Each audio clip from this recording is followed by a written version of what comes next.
Alright guys, TacticalRab back again today. Hope you're all doing well and enjoying your day so far. Welcome back to Valorant News. Lots going on right now in the Valorant scene. Of course, yesterday the North America Last Chance Qualifier continued. Going to be going through the results on that today. Definitely some follow-up to that as well. The Rise Nation guys certainly firing a few shots out on the timeline. Very much intrigued to your thoughts in the comment section below. If you enjoyed the video, hitting the like button is the best thing you can do to help this channel reach more people. And please consider subscribing if you haven't already. Not too far away from 200 right now. Firstly, this one play Valorant. Another teaser about Deadeye and what his weaponry might potentially be, so I guess feast your eyes on this one. But also rumours coming out right here from Floxay that the agent's actually going to be delayed for a couple of weeks now, so I guess we'll see how this one goes. But yeah, apparently there's going to be potentially a delay of Deadeye coming to the game, but maybe Riot have their work cut out trying to, well, change up some of these other agents and make sure they're perfectly balanced. Let's dive into things then. So yesterday the North America LCQ continued, and it was going to be a big deal. Rise versus Cloud9 Blue, that series was meant to finish yesterday. That's going to have to be finished off, right, as we'll look at today. And then of course we have the lower side, Gen.G, LG, and FaZe versus version 1 to see who can potentially make all the way the run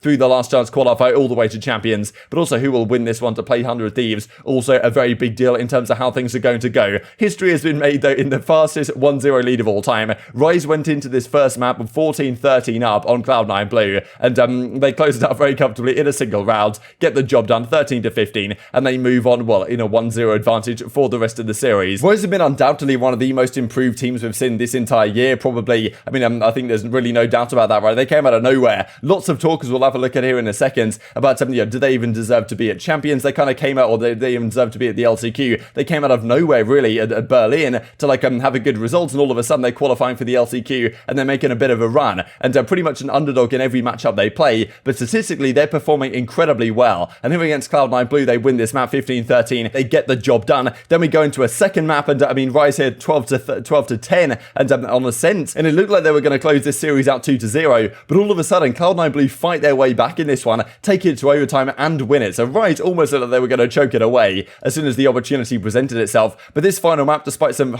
heroic plays really here from Leaf, I mean, this is a ridiculous three-piece. I'll play as I did yesterday some of the highlights for you guys at the end of the video. But in the end, Rise get the job done and take this one 2-1. So very impressive from Rise. They set themselves up a matchup with 100 Thieves coming up later today, and this is how things went. So Breezer sent Haven, and well, Ascent, despite the loss that it was taken in the end by the Rise guys. I mean, Superman, like 70 plus over the 3 maps. Really impressive work from him. And yeah, Haven in the end as well, 22-8, and they closed this one out 13-4. So despite it being close for a time, it was well, it was taken relatively comfortably in the end by the guys over at Rise. And well, what a performance from them, really. After all the, it seems like the casters can't help themselves at times for talking about how, like, do they even deserve to be here? These type of questions. They're certainly proving they do right now. We'll talk about some of their reaction to that in a second. Wanted to talk about the first lower bracket game, Gen.G versus LG. In the end, it's Gen.G that take this pretty comfortably 2-0. Not too much to talk about here. Haven and Split relatively comfortably in 13-9, then 13-9 again. So yeah, in the end of the day, like Gen.G kind of just outclassed LG, and they move on in the rest of the tournament. And well, let's talk about this next series then. This is FaZe versus version 1. This is a really big deal because FaZe come into this tournament as well, a pretty big deal, to be honest, right? Like a couple of these rounds, this one especially, the V1 was absolutely ridiculous. But FaZe were expected to come in here and at least put up a fight. Maybe they would end up challenging 100 Thieves. They made a few changes of late, but I mean, yeah, a lot of people just saying that, like, they don't really have all that much team cohesion, to be honest. They seem to be playing a very individual style of Valorant, and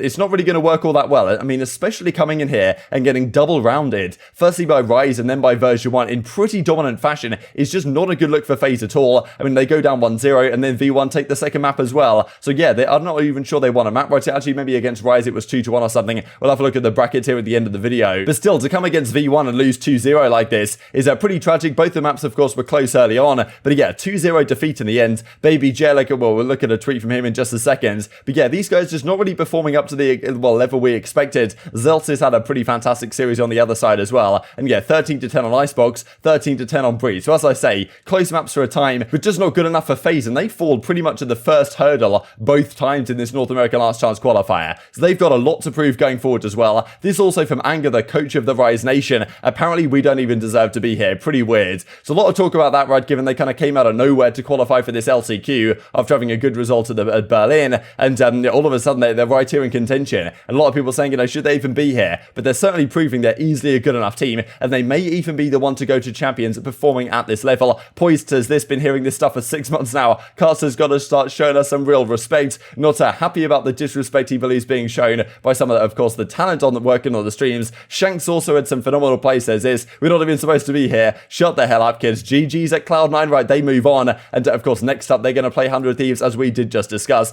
Steel also, yeah, throwing some kind of funny things here at Cloud9 Blue, which I thought was pretty entertaining. But they are at least still in the tournament, unlike FaZe Clan, who are now officially outed, as I say, like at the first time of asking in both situations, which is pretty remarkable to think about. This then from babybay, not the result I wanted with FaZe Clan for my first entrance into Val. I know every great career begins with tough L's. I'll be holding up trophies soon. My future with FaZe is unknown, so for now, I'll thank them and the team for giving me a chance and forming me into a better player. So definitely pretty interesting to see this, to be honest. As yeah, babybay, who knows what's going to happen with FaZe. I imagine some changes are probably going to be coming over there, because at this team, it clearly did not cut it right in this tournament. And well, this, of course, the big question from Rise Nation. What's going to happen against 100 Thieves versus TSM? They were the underdog versus Gen.G, underdog versus FaZe versus Cloud9. Pretty much the underdog every single time, at least in terms of rankings. They're actually higher than FaZe, technically, when they were in the North American side, at least after that victory. But well, now they go up against 100 Thieves. They're certainly not, well, once again, they're the underdogs in this one. Maybe they can pull something off. This is the bracket as it stands there, just to finish out the video with. 100 Thieves versus xNed, of course, was 2-1. We saw that ages ago now on the 13th of October, before the whole thing kicked off. But yes, upper final coming up tonight, 100 Thieves versus Rise. And then we've got Cloud9 Blue, Gen.G in the lower side, xNed versus version 1 to continue on the low bracket. But I would hazard to guess that one of these two teams will be the one qualifying it for champions. Very much enjoyed your thoughts in the comment section below. Hope you guys enjoyed the video. If you did enjoy it, hitting the like button tells those YouTube overlords this is a good video. Others like you should see it as well. And I've grown the competitive Valorant community. Thank you for watching as always. Take care. And I will see you next time. Pressure. Push in with this wall and take as much space as possible. One for Poise goes down. That's first blood of the round.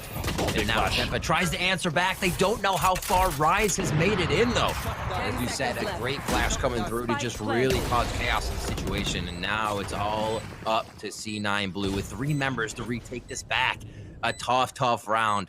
We said they'd have a bit of time to watch the plays, but that doesn't mean they're going to be inside the heads of Rise enough to be able to win it. Rise looking to capitalize here on map number 1. Neptune with 2, Neptune with a 3rd, and that's going to solidify it, Vans. We're in, and we're out just as fast for the end of this one, as Rise are null command if they don't have the point there. I don't know how much longer you want to hold that, Neptune. Neptune!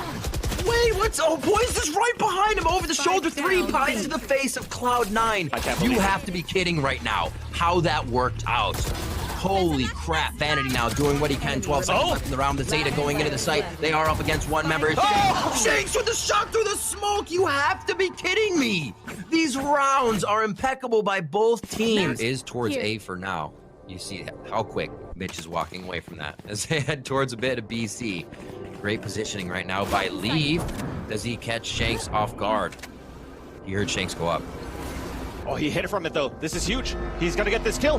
There's one, the second one, and a third! Oh my god, Leaf! Absolutely incredible play. Could absolutely do it, but again, putting a lot of weight on what is one flank. Tig still thinking about it, but he's back over towards Heaven and Zed. A Proto still down to 18 HP. Good peek from Tig. A Proto coming again. Low HP, but still not going to be able to get the kill. Tig with a 2-on-1 takes it back for Luminosity. The whole post-plant delay shenanigans start. Speaking of them starting, there they are. You see in your picture-in-picture, the first snake bite goes through. They try to take the fight to FaZe's doorstep.